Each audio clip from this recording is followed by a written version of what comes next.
Hey, what's up, everybody? Welcome into a brand new edition of the Smoak Break here on a Thursday, October the 9th, rolling into a week 7 that is absolutely loaded in college football and coming off of a week 6 in college football that was absolutely spectacular, filled with surprises, some games that were upsets, but maybe not so surprising. Although we walked out with no firings outside of a coordinator here and there, no head coach movement.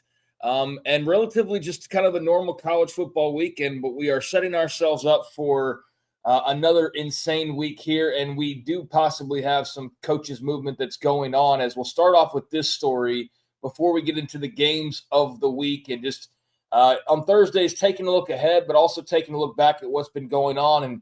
And despite no head coaching activity last week, if anything, a guy like Billy Napier saving himself a little bit with the win over Texas. We have had a report drop this week from Ollie Connolly of The Guardian and the Read Optional newsletter that went viral pretty much the moment it hit social media. A report from Connolly talking about North Carolina and Bill Belichick, revealing that the two sides have discussed a potential buyout after the disastrous start to his college coaching career and just the messiness of the entire situation, really since it began. Couple failed documentaries, canceled documentaries, not even failed, various stories about his off-the-field relationship with his girlfriend, and on the field, just bad football. Well, the two sides apparently, there's a willingness amongst these discussions for a $1 million buyout so that Belichick can leave with some money, and also just so both sides can really go their separate ways. Apparently, this might also involve him wanting to ensure there's another opportunity. I don't know how much say he'll have in lining up a job before North Carolina says, all right, we're done with this. But the point being is it appears as though we are within days, if not a couple of weeks, of yet another head coaching job opening up. And while North Carolina shouldn't be much of a surprise whatsoever, because a lot of people predicted this would go south rather quickly, it's still really fast. Like, we're at the halfway point pretty much exactly. So if you had good money on Bill Belichick not making it a year at North Carolina, you might make that with like room to breathe and feel really good. Or you should feel really good about your chances of winning a bet like that, because, yeah, it's looking like he might not make it to the end of the season. And that opens up a very interesting potential job when that does occur in Chapel Hill, North Carolina, a program that has signaled it's got higher aspirations to go and join the Big Ten or the SEC one day, a program that obviously took a big risk and gamble in hiring a guy like Belichick to begin with. But boy, oh boy, the amount of hubris and arrogance to go and do that, and then for it to fail so spectacularly. I don't think you get any future invitations pulled, but I would look at you a little bit longer than maybe I would have previous to that. And, yeah, we'll see how all this plays out. I think North Carolina will ultimately be fine. Just go hire somebody that actually makes sense this time around, but got to actually go and make that move first.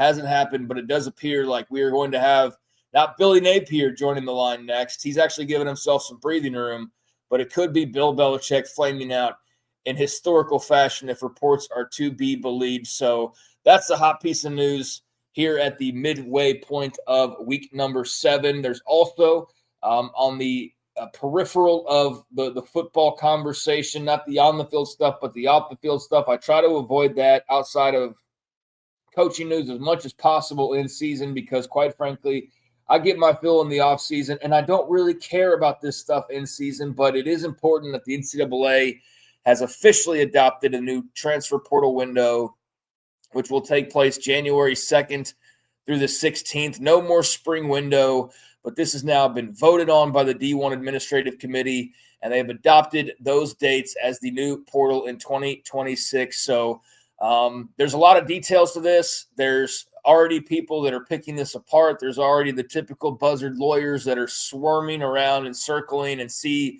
the meat on the carcass of the NCAA that they can go and pick on some more. And you think they'd already be full, but hey, you keep getting good food delivered to you like they do. You're going to keep coming back for more. And so I'm sure this will be litigated, and I'm sure there will be lawsuits galore. But we do have a new transfer portal, and that in itself is notable. And no, it is not going to push class out of the way to make it convenient for all the college football fans. That is where some of the discrepancy as far as the opinions on this go is, well, it still conflicts with this semester, and it conflicts with playoff teams, and it conflicts with so on and so forth. I don't want to get too deep into it now because, again, it's not something that I really enjoy talking about all that much, but it is important. It is something that has been widely discussed the last few weeks, and now it is official. We've got ourselves a new transfer portal. So, in maybe some future episodes, we'll talk about the goods, the bads, and the in-betweens of all of that. But on those two stories alone, a pretty memorable last 24 hours here in the midweek point of week number 7. Now, as far as why we're all really here, week number 7 of college football, I can't go through every game, although I would love to, but there are a handful of games that stick out more than the rest this week, and that's what we made our picks on when it comes to 365 Sports, which you can check out weekdays 3 to 6 Central over on 365 Sports YT, the YouTube channel. But the games that we did pick this week, and we talked about maybe multiple times throughout the week because they are the biggest games. But number 1, Ohio State, the Buckeyes looking super solid there at the top. On the road, though, against an Illinois team that, while they got their brains bashed in a couple of weeks ago against the Indiana Hoosiers, did bounce back nicely when they had an opportunity to fall out of the top 25 and instead have reeled off back-to-back wins, a top 25 win over USC and also a win over Purdue last week. 43-27, so now sets them up with a matchup with Julian Sand and the number 1 Buckeyes. I didn't give this too much thought. Buckeyes are 16.5-point favorites at last glance. I think they are the number 1 team in the country, although there are programs that could have some say in that, Miami being one of those, Alabama being one of those, for example, among a couple of others. Oregon, obviously, but I do think Ohio State right now is the best top-to-bottom team in the country. I know it's on the road, but give me the Buckeyes over the Illini. I just think they're the total package, especially in comparison to their opponent. They're more talented. They're better coached, and I know some will debate that when it comes to Ryan Day in certain situations, but I haven't given this one too much more thought than my initial gut reaction. Give me the Buckeyes on the road to go and win that game. Elsewhere, other good games coming up this weekend. You got that one of the Big Ten at 11 o'clock, and it's kind of broken up as far as our picks go into like the 11 o'clock window, the 2:30 window, and then a 6:30 game. But that other 11 o'clock game out of the SEC, you've got Alabama and Missouri over on ABC. So 2 of these games to start off with absolutely huge stakes in the Big Ten and the SEC.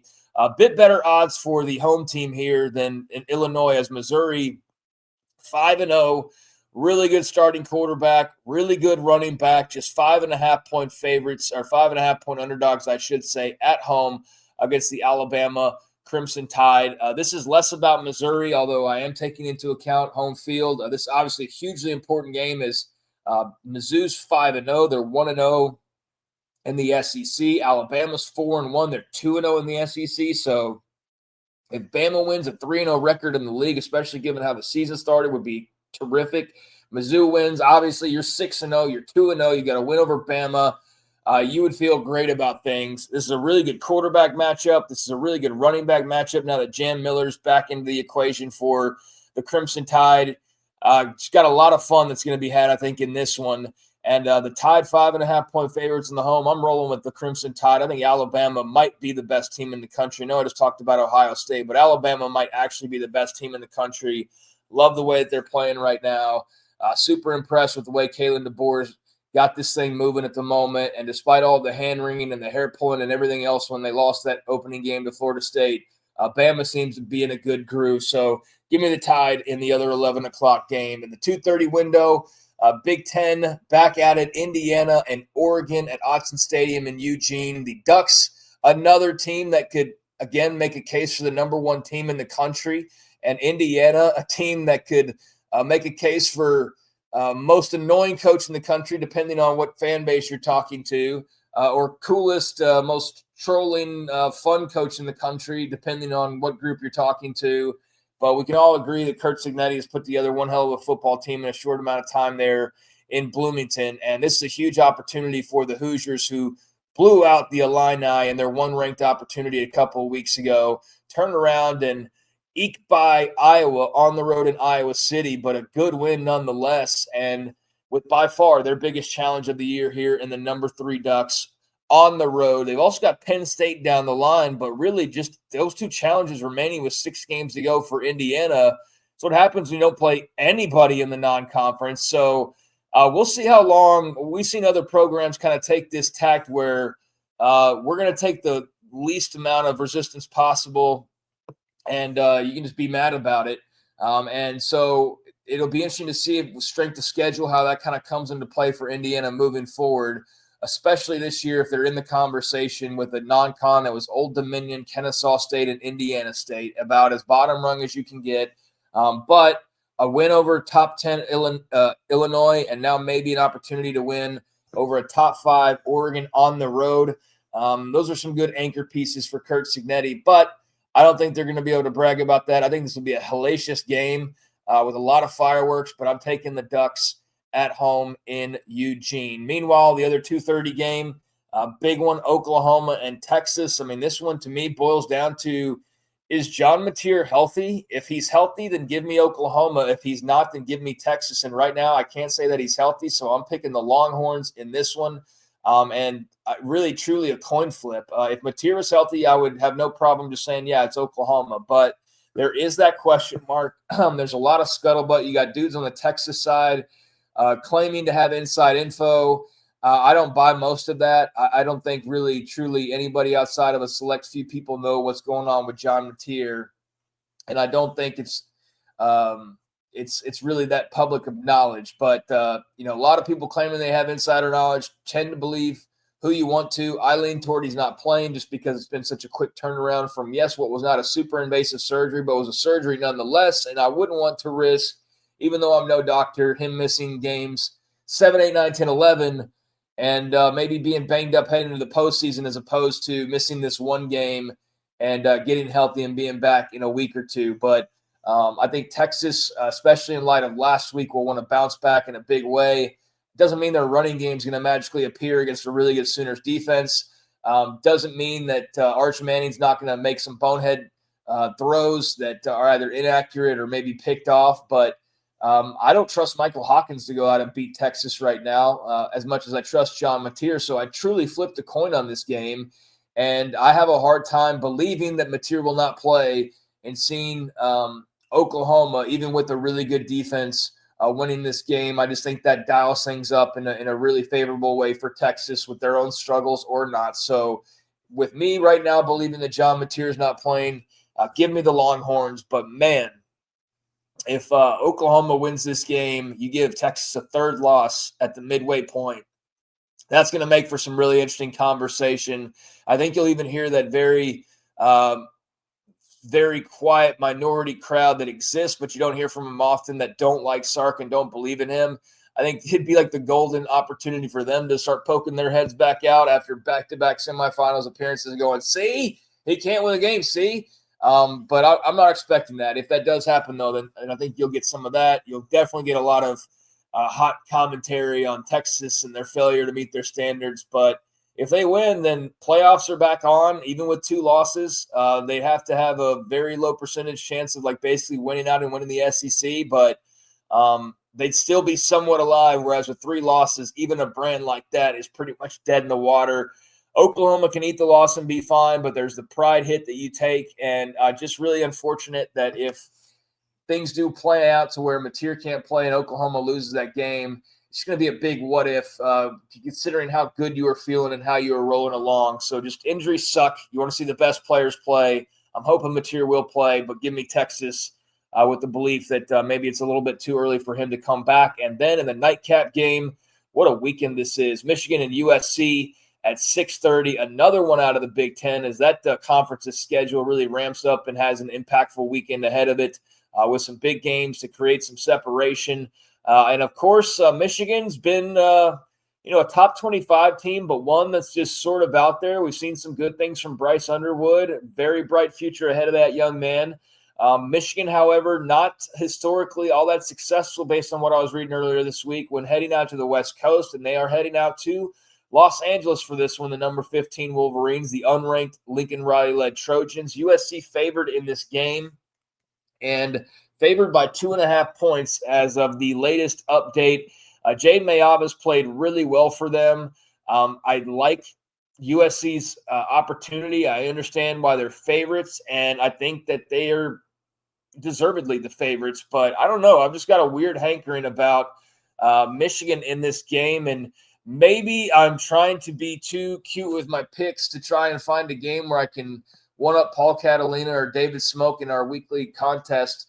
So this is the one that I chose, but I feel good about it. I don't feel terrible. I mean, the thing that keeps sticking with me is the whole younger quarterback on the road, cross-country travel. We've been hearing the being and moaning from a lot of Big Ten coaches. You signed up for this, but we've been hearing that in some cases. I don't want to hear that coming out of Sharon Moore's mouth this week. I don't think that we will win or lose, but I do think it's obvious to see why people like USC in this game with the way that they're playing, with the way Mayav exceeded my expectations, and with home field. But I don't know, man. I feel like Bryce Underwood and that defense go out there. Great running game, and I think that they're able to put it on USC a little bit, and I think they're able to go out there and get the upset, so to speak. So I'm going with the Michigan Wolverines in this game, but a highly important one there in the current Big Ten race.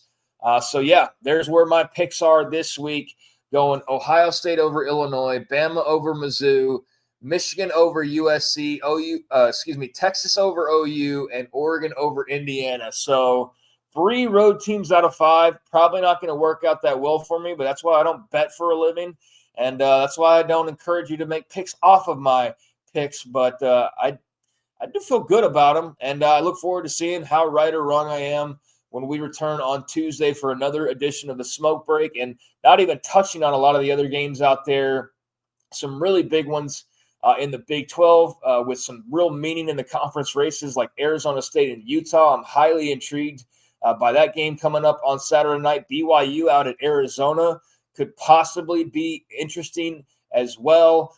There's some big games in the SEC.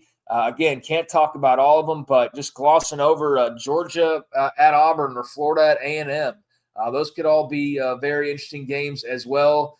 So what a weekend we've got from the 11 a.m. kick all the way up until the late night Big 12 / Pac-12 / whatever's on at that point after dark games. And we've actually had already a night of games on Wednesday. Got a 4-game slate on Thursday night and got 3 games coming up on Friday. And let me not forget, on Friday, it is maybe the most interesting matchup. Definitely the biggest non-big brand matchup is number 24 South Florida's at North Texas at 6:30 in Denton on Friday night. So it's already underway. Thursday, Friday, Saturday, it all continues. And I'm just talking about a handful of big games, but there's obviously way more ongoing. What a weekend ahead. Can't wait to see how these picks do, for better or worse, and can't wait to see all of these results. Appreciate you watching. Appreciate you listening.